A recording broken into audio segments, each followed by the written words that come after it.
ሩታዬ እንግዲህ ትላንትና እንዳያችሁ በጣም ደስ ብሏት ነበር። እንግዲህ ቤት እንግዲህ ብዙዎቻችሁ የተነጋገራችሁበት ነው። እውነት ለመናገር እኔ ለራሱ አልተዋጥልኝም ዋጋ ማለት ነው። አብርሽ አልገዛም ያልኳችሁ አይደለም ጋይስ። ዋጋ ግን እኔ ማቆ እስከ 3 ሚሊዮን 500 ሺህ ምናምን ነው ማቆ። እውነት ለመናገር ሚዲያን ይከታተላለሁኝ።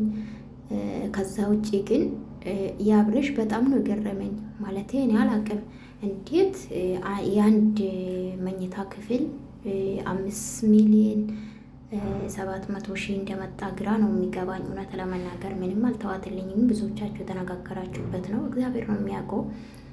እንግዲህ ማስታወቂያም ሊሆን ይችላል፣ ግን ሩታ ይገባታል። እውነት ለመናገር ይገባታል። ብዙ ለፍታለች፣ ብዙ ጥራለች። ብዙ ነገር ያየችበት ነው። ደጋግሜ እነግራችኋለሁ። የተሰደበችበት ነው። ገባችሁ? ክብሯ ስግ ያለበት ሴትነቷ፣ ሁሉ ነገር ስትሰደብ እስከዛሬ የተሰደበች ነው ባይዘዌ እና ይገባታል ብዬ ነው ማስበው። ግን የዋጋ ነገር እንዴት እንደዚህ አብርሽ ሊናገር ቻለ? እንዴት 5 ሚሊዮን ምናምን? እንደውም እኮ እሱ ለገና በዓል ተቀንሶ ነው እንጂ 8 ሚሊዮን ምናምን ነው ያለው ማለት ነው።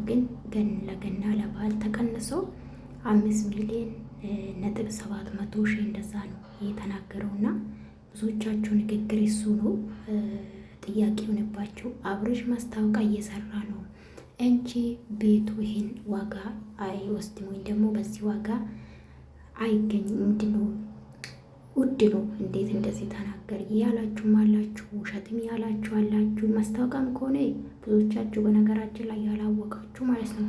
አንዳንድ ልጆች አሉ አንዳንድ ማስታወቂያ የሚሰሩት መኪና ገዛው ብለው ገባችሁ፣ ግን ማስታወቂያ ነው፣ የውሸት ነው። አንዱ ደግሞ ምሳሌ የሚሰጣቸው ከዚህ በፊት ፋኒ ለሳምሪ መኪና ገዛው ብሎ ማስታወቂያ ሰርቷል፣ ግን አልገዛም፣ ውሸት ነው። እውነታ ወጥታለች። ለምን? ማስታወቂያ ስለሆነ ግዴታ ማስመሰል ስላለባቸው ማለት ነው። ማስታወቂያም ከሰራ የስራ ያገኝ አለቅ። እውነት ለመናገር አይስረቅ እንጂ በራሱ ቻናል የፈለገ መስራት ይችላል። ወዳችኋለሁ። ላይክ ሰብስክራይብ አድርጉ።